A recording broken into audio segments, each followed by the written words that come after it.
teachers, and the awkward talk with mom and dad about the birds and the bees could soon be a thing of the past. In tonight's special report, how texting may soon change the way Chicago teenagers get much of their information about sex. But as NBC5's Lauren Jiggets reports, critics say it's leaving an important ingredient out of the equation. The images are everywhere. But here's sex ed for the 21st century. Intersecting teens, sex, and texting. Sex Info texts answers to pressing sex questions right to a teen's phone. I have, I think, 2 friends who actually got pregnant. And everyday teens run into real-world problems. Because the condom broke and she didn't do anything about it. 16-year-old Elizabeth Lopez says teens often look to each other for sexual health advice. For the most part, I think that you go to your friends. 19-year-old Jeremy Porter has heard the questions before. What should I do? I mean, should I talk to a doctor?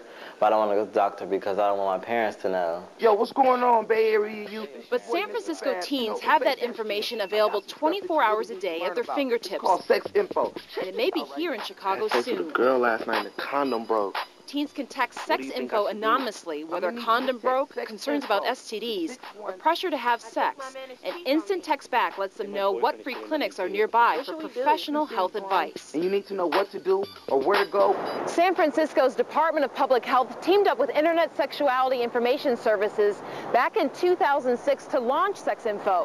While standard text messaging rates do apply, the service is free. The program largely targets African American females as young as 12 years old. Every month, around 150 teens text Sex Info. Of the inquiries, 40% are about broken condoms, 33% are questions about cheating partners, 20% want more information about STDs, and 9% are from teens who are unsure they want to have sex. It's fabulous, I think. It's a win-win for young people and for the public health, because these are public health issues. With the sex education debate raging, Suji Min, the executive director of the Illinois Caucus of Adolescent Health, is fighting for more programs like Sex Info. Why would you withhold information or give people inaccurate or insufficient information that puts young people at risk because you don't want them to engage in sexual activity? Not a safe sexual activity for marriage. Debbie Chun is the communications director for the Abstinence and Marriage Education Partnership.